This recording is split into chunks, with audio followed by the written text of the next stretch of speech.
कि सबसे पहले आप हर नंबर के अलग-अलग से फैक्टर्स मालूम करते हैं। दूसरे स्टेप पे आप उन दोनों के जो अलग-अलग फैक्टर्स मालूम किए भी होते हैं उनके कॉमन फैक्टर्स निकाल देते हैं। और तीसरे स्टेप में फिर आप क्या करते हैं, जो उनका लार्जेस्ट होता है वो आप फाइंड आउट कर देते हैं। यहाँ पर डिफाइन किया गया है फैक्टर्स क्या होता है। ठीक है, फैक्टर बेसिकली एक ऐसा नंबर होता है जो उस नंबर को पूरा पूरा डिवाइड करता है, यानी कि जब उसको डिवाइड किया जाए तो उसका रिमाइंडर ज़ीरो हो। जैसे फ़र्ज़ करें कि एक नंबर आपके पास 6 है, ठीक है, तो अब देखें 2 जो है वो इसका फैक्टर है, क्योंकि 2 पूरा पूरा डिवाइड कर रहा है 6 को। क्योंकि मैं 6 को लिख सकता हूँ 2 मल्टीप्लाई बाय 3, तो 2 मल्टीप्लाई बाय 3 में 2 और 3 ये दोनों 6 के फैक्टर्स हैं, और 2 मल्टीप्लाई बाय 3 जो है ये फैक्टराइजेशन तजज़ी कहलाएगी। 2 और 3 ये दो अलग अलग नंबर फैक्टर्स हैं, इसके आद हैं 6 के, और अगर मैं ज़रब का साइन लगा दूंगा तो फिर वो बन जाएगी तजज़ी। यहाँ पर एक इस कॉन्सेप्ट को क्लियर करने के लिए एक एक्टिविटी कह लें वो ली गई है कि आप समझ लीजिए कि आपके पास कुछ स्टार्स हैं, ठीक है, उनकी अरेंजमेंट हम देखते हैं कि कितने तरीक़ों से हम उसकी अरेंजमेंट कर सकते हैं उन स्टार्स की। तो टोटल नंबर ऑफ स्टार्स हमारे पास 6 है, और देखते हैं कि इसको हम कितने तरीक़ों से अरेंज कर सकते हैं।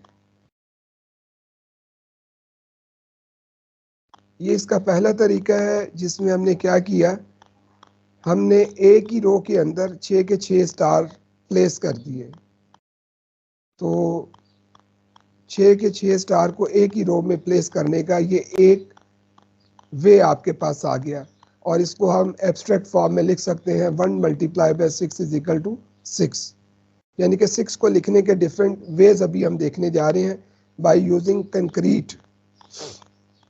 यहाँ हमने क्या किया है, हर रो में 2-2 प्लेस कर दिए, यानी कि 3 रोज बनाई और हर रोज में 2-2 प्लेस कर दिए, तो टोटल यूँ हमारे पास 6 आ गए स्टार्स।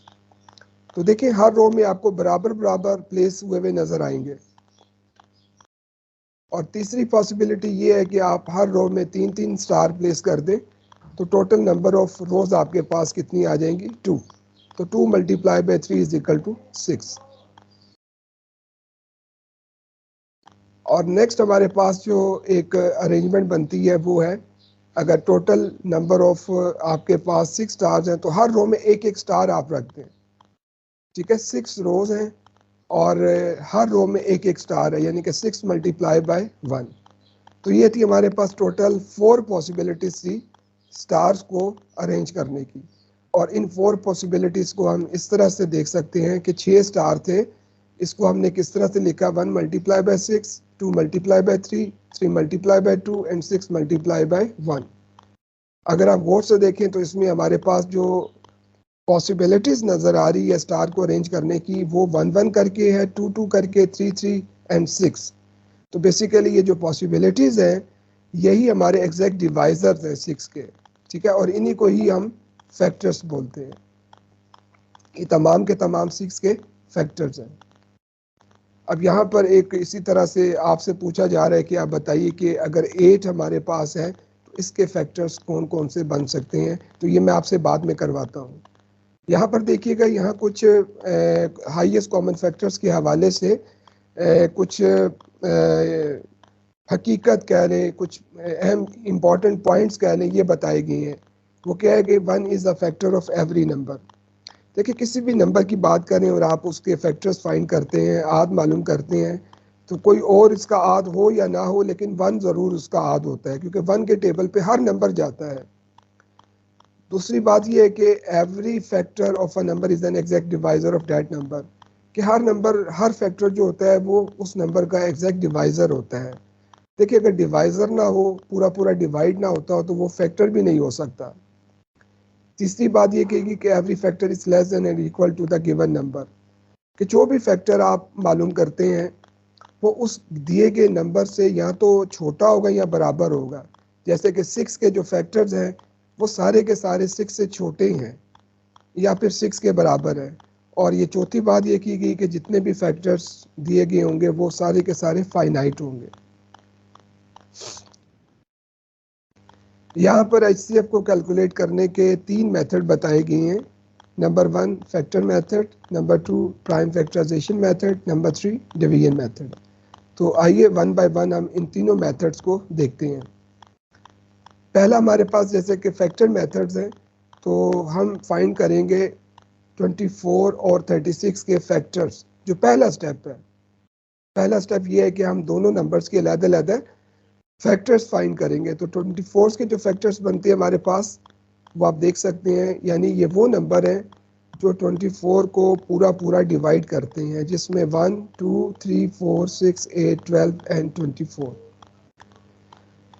इसी तरह 36 के फैक्टर्स आप देख सकते हैं जो पूरा पूरा 36 को डिवाइड करते हैं, जिसमें 1 2 3 4 6 9 12 18 एंड 36। अब आप देख सकते हैं कि इन दोनों में जो कॉमन फैक्टर्स हैं वो कौन कौन से हैं। ठीक है, सारे के सारे कॉमन आ गए हैं, 1 2 3 4 6 एंड 12।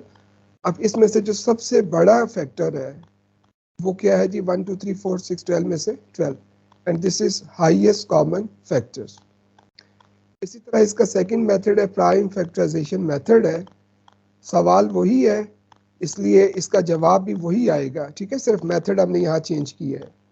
पिछले सवाल में भी आपने देखा वहाँ 24 था और 36 था, तो यहाँ भी आपने 24 और 36 सेम वैल्यूज ली हैं, लेकिन just you have change the method.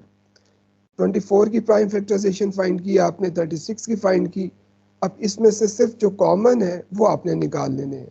ठीक है, तो इसमें कॉमन हमारे पास 2 है, एक और 2 है, बस जो कॉमन है सिर्फ इनको आपने बाहर निकाल के मल्टीप्लाई कर देना है। तो मल्टीप्लाई करके जो आंसर आएगा वो इसका HCF होगा। सेम क्वेश्चन हम लेंगे वही वाला।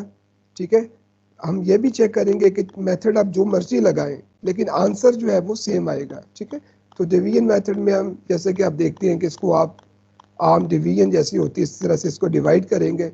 24 हमारा जो है वो बाहर रहेगा डिवाइज़र, और 36 डिवाइडेंट, इसको अंदर रखेंगे, डिवाइड किया। अब यहाँ से माइनस करके 12 आ गया। ठीक है, अब 12 हमारा क्या बन गया? डिवाइज़र, और 24 डिवाइडेंट बन गया, इसको अंदर रख देंगे। फिर इसको डिवाइड करेंगे तो अब यहाँ पर आके ये पूरा पूरा डिवाइड हो गया, और देखें अगेन हमारे पास जो आंसर आया है वो 12 आया है। ठीक है, ये था हमारा टॉपिक हाईएस्ट कॉमन फैक्टर्स के हवाले से। ठीक है,